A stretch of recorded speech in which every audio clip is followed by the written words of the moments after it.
Bueno, llegamos al segundo capítulo de este podcast. La verdad es que no esperaba hacer tantos episodios, pero antes quisiera agradecerle a todas las personas que se tomaron la molestia de escuchar el primer episodio. Les agradezco a todos sus comentarios, sus críticas. Realmente me motivó a seguir con este proyecto. Y pues bueno, estamos acá. Les confieso que este episodio lo he grabado muchísimas veces. La verdad es que no terminaba de gustarme el resultado, no lo sentía como natural.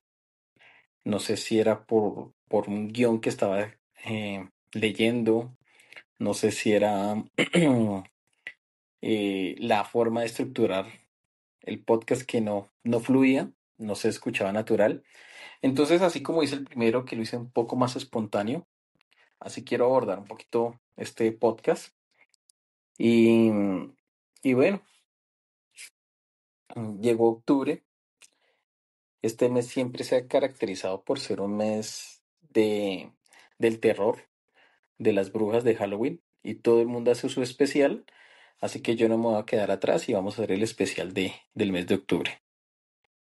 Eh, y es que cuando hablamos de películas de terror, pues hay que ver que hay muchos géneros dentro del terror. Está las películas slasher, que son estas películas donde un asesino por lo general persigue un grupo de personas, por lo general son los adolescentes. El mejor exponente, el mejor ejemplo que tengo es Scream o Matanza en Texas, Masacre en Texas, de este tipo de cine. Está el cine de metraje encontrado, que se ha vuelto muy popular en los últimos años, en el cual la premisa es que se encuentra una grabación, puede ser una cámara, puede ser un celular o hasta la misma webcam del computador y por ese lado vemos como lo que sucede a las víctimas de la película. El mejor ejemplo que tengo es La Bruja de Blair. Está el cine de los monstruos, estos seres que acechan en la oscuridad o se refugian. Eh, los ejemplos podrían ser Alien o los Gremlins también entran en esta categoría. Está el cine paranormal, que es el que, en lo personal, el que más me gusta. Acá un dato curioso para los que no lo saben. A mí me encanta todo lo que tiene que ver con lo paranormal. Es una de mis pasiones. Me gusta mucho ver videos de miedo, psicofonías, escuchar podcasts. Me gusta, me gusta. Em, También está el cine gore, este cine de mutilaciones, que a mí no me gusta mucho, no sé, no me llama mucho la atención, pero sí he visto varias películas como lo es la franquicia de Saw. Pero analizando todo este tipo de películas, veo que hay un patrón, y es que estas películas costaron muy poquito y tuvieron un retorno de inversión enorme, un ROI, que es lo que llaman. Las personas que no saben qué es el ROI, se los explico rápidamente, es el costo de una película versus la taquilla que generó.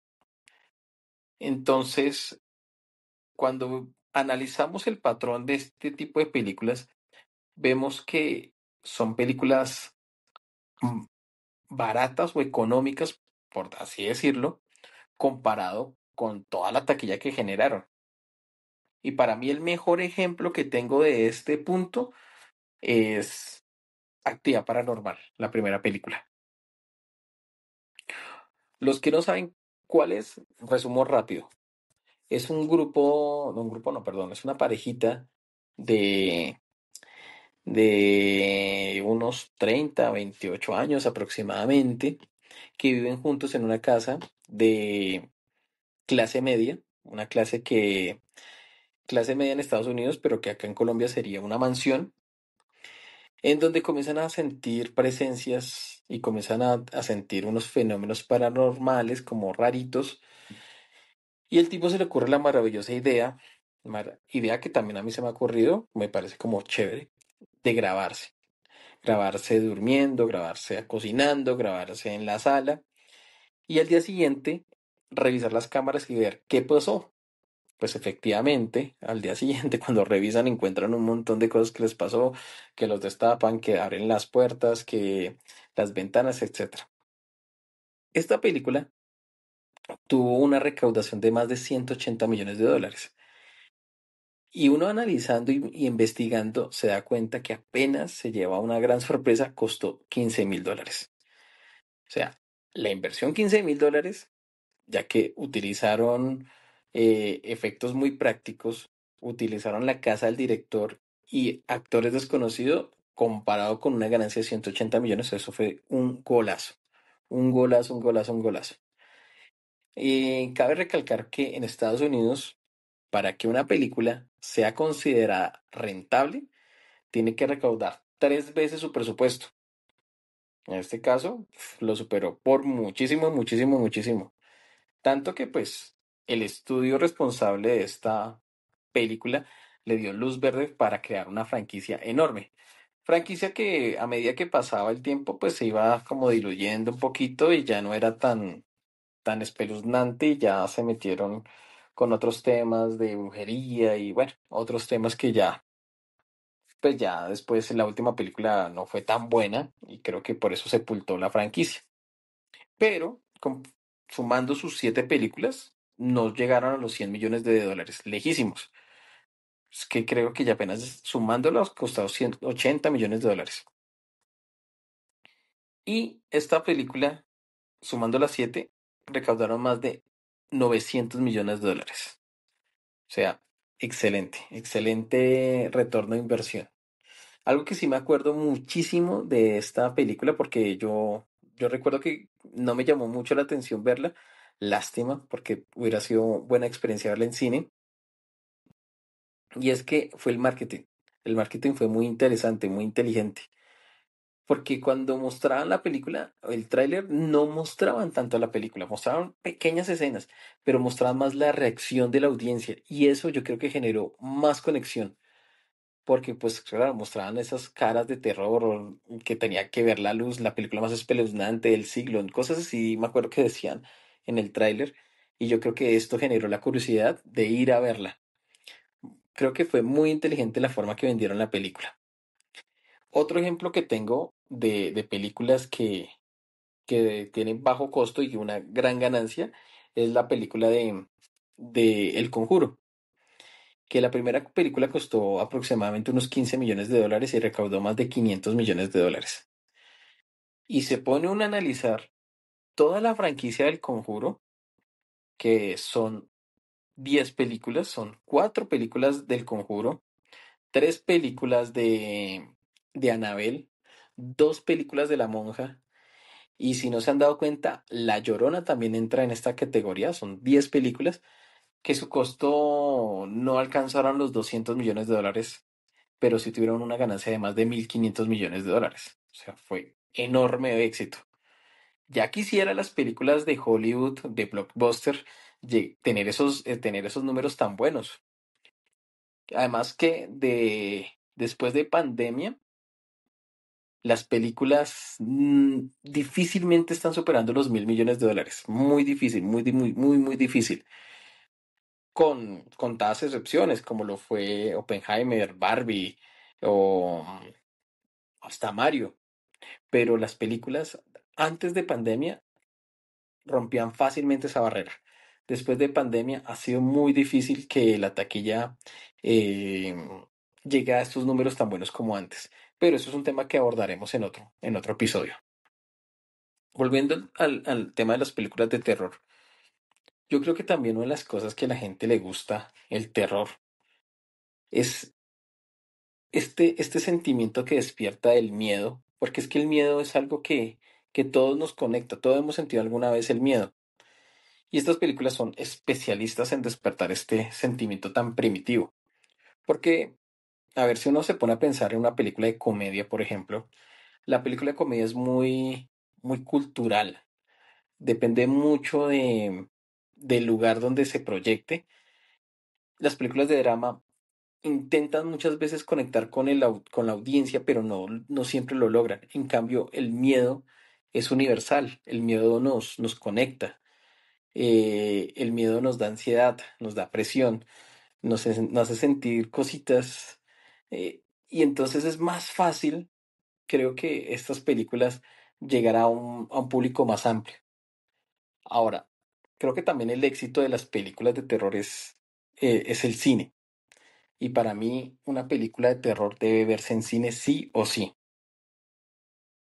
No sé si es la audiencia que va, la energía, la atmósfera, el sonido, no sé qué es, pero se siente muy diferente verla en cine que verla en la casa.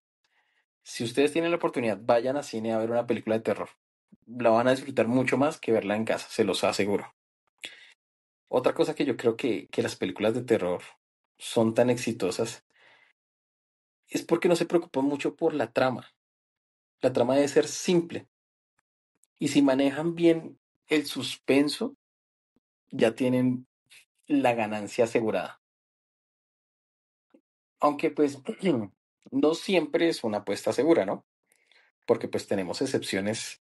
Eh, por ejemplo, este año estrenaron la segunda parte de Megan 2. Una película que en la primera le había ido muy bien y le dieron luz verde a la segunda parte. En esta segunda parte tuvo un presupuesto de 25 millones de dólares y una recaudación de 35 millones de dólares. O sea, no siempre las películas de terror es un éxito asegurado, pero para mí los estudios prefieren apostarle a una película que les cuesta 30, 40 millones de dólares y que les puede generar una ganancia de 300, 400 millones de dólares que gastar 300, 400 millones de dólares en una película fantástica de acción y que no le genere ni siquiera el doble de el presupuesto. Y más por la época que estamos, no sé si el streaming ha afectado mucho la taquilla o ese afán de las películas de sacarlas rápido al streaming que hace que las personas ya no quieran ir al cine, sino que dicen, esperemos 1 o 2 meses y la vamos a ver en la comodidad de la casa. Lastimosamente la pandemia creo que nos cambió un poco el paradigma de cómo vemos y cómo disfrutamos las películas. Pero volviendo al tema de las películas de terror, es que yo a veces comienzo a hablar y divago y me voy por las ramas. Volviendo al tema de las películas de terror, creo que, que al final una película no debe ser ostentosa ni contar una trama tan grande, tan sofisticada, sino contar una historia simple, actores que conecten, unos buenos sustos, acompañado de una buena música y no abusar del jump scare. Creo que eso es lo fundamental. Porque si una película a cada rato te genera el jump scare, creo que eso va a generar una desconexión con el público y va a generar el efecto contrario. En vez de ser aceptada, va a generar un efecto de repulsión. Y a mí algo que yo destaco es el director James Wan. Si ven su filmografía, que es muy buena, por ejemplo, en el Conjuro uno siempre maneja el terror de una forma muy sutil. No necesita que se aparezca el espanto. Yo creo que de las mejores escenas de terror es la de el aplauso. Eso me parece genial cómo maneja, porque nos muestra desde el inicio las palmas del juego con las niñas y este recurso lo vuelve a usar 2 veces más en la trama, en el nudo y en el desenlace, y me parece genial cómo lo hace, porque con un simple choque no necesito ni un fantasma, ni un demonio, nada. Solamente unas manos que aplaudan ya generó toda la tensión y ya generó todo el suspenso que caracteriza a este director. O sea, carta al cine. Me pareció perfecta. Si tienen la posibilidad de verla, véanla. Con El Conjuro uno es muy buena, conecta muy chévere. em, y esa es de mis películas favoritas que yo creo que uno debe ver y más porque comparado con los 80, que hubo este boom de películas de terror, de series, siento que en las últimas décadas ya no hay estos hitos de terror tan fuertes. Creo que los últimos exponentes muy fuertes han sido los Warren y quizás It, y siento que de pronto ya pasó un poquito de moda. Aunque quién sabe, de pronto con esta nueva serie que van a estrenar dentro de poco en HBO, pues de pronto revivan al personaje. Bueno, también para finalizar, me puse a investigar sobre las películas colombianas de terror, que son muy pocas, pero las hay. Lastimosamente, o bueno, no sé si es algo de la cultura latinoamericana, pero yo me voy a centrar en Colombia, que es donde estoy. No encuentro cifras exactas y cifras confiables ni del presupuesto ni de la ganancia.